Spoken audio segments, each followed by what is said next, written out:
You are watching Champion Auto Spa. In our last video, I was testing the internet myth that oven cleaner is able to get rid of brake dust and grime on your car rims. It's a cheap DIY option, and I'll let you guys check that out, see what the results were. It's not what you expect. Today, in the follow-up video, I'm going to show you the proper method of safely and easily getting rid of all this horrible brake dust that is built up on these rims. This is a disaster detail level event. I've never seen rims this bad. Here, after I've tried all of my different chemicals from the last video, I let the wheel dry and I came back the next day to try something else. Usually, when there's thick amounts of layered material, you can go in with a plastic razor blade and try to get rid of that with physical agitation instead of just relying on chemicals. Unfortunately, I wasn't able to find my plastic razor blades in my home garage due to some rearranging that was happening recently, so I had a metal tool. So you want to be very, very careful. I cannot stress that enough. When you're using a metal tool like this, it becomes extremely important to handle it properly. You don't want to cut into your clear coat or the paint. It will very easily damage it.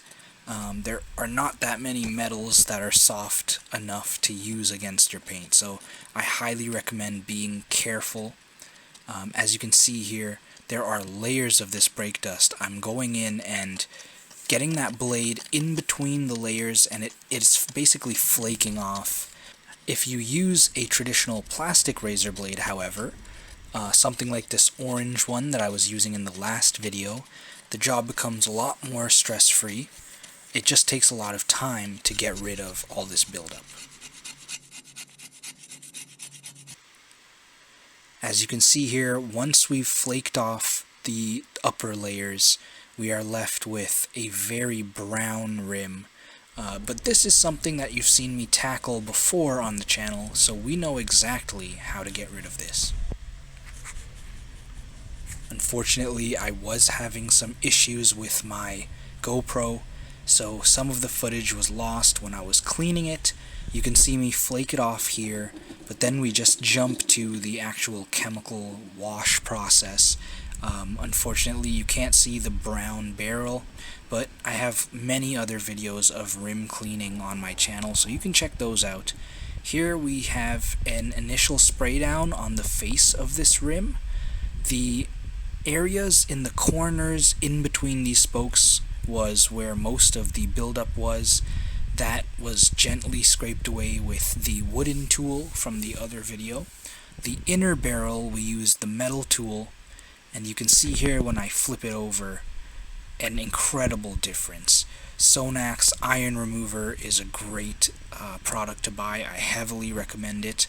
The Suds Lab acid-free wheel cleaner, it did an okay job, and if you can find it for less than 20 Canadian, I would definitely recommend it.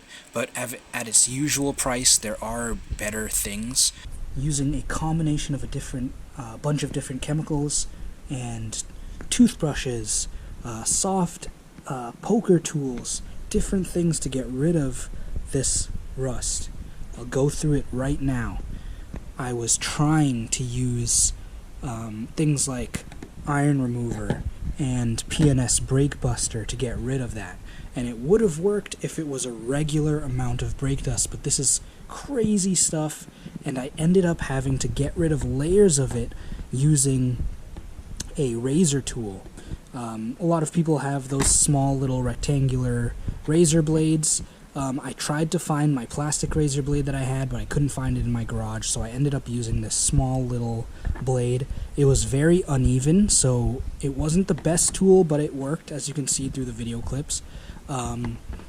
Instead of using a plastic razor blade, I ended up using this little wooden tool that I had around my garage. It's just hard enough to break through that built-on iron, but it's not hard enough to damage the alloy. There was a couple parts on the front of the rim where it did end up marring some of this. So I'm gonna have to see if I can polish out the clear coat or if it actually became very deep scratches. You can see it here on the front face, but there's also a lot more on these inside parts here. So that was something that unfortunately happened, but thankfully it's just a small marring mark. It's not deep scratches with the metal tool. When you're using metal tools on these inner parts, you have to be very careful that you don't cut through the paint or the clear coat or create even worse damage that's deeper on there. So that's why I use this to get rid of the top layer, and I still left on a little bit of brownness from the dust, similar to how it looks in here. I left that on to make sure that if I was scraping against it with my knife, it wasn't going to go too deep. And when the layer was small enough, then you go in with a brush tool and your chemicals to break that down. So as I was using it, I finished all of my Sonax iron cleaner, and I had to run to the store and grab more. So I tried out Suds Lab for the first time ever, and I would say it's about medium strength. This would be the weakest, this one is the strongest, and out of all the things that I used, this was medium strength. So these two really did help at the end to break down a lot of this, but I went through a full bottle of a pretty serious chemical. There's only a couple things more powerful than this iron fallout remover. It's basically, once you pass this, you're going to go into wheel acids and even more dangerous chemicals that could cause long-term damage. So I wanted to do it in a way that wouldn't cause a lot of damage. Thankfully it came out really nice. In the end here, you can see this alloy is brought back to its shine. The inside of the barrel looks great, there is no more buildup, and the face of the rim looks shiny and presentable. I hope you learned something here today. Please don't be afraid of detailing heavy rims like this. With these methods, you can tackle any problem. Leave a like and subscribe. Comment down below what you learned from this video and if it helped you. This is Champion Auto Spa. Thank you.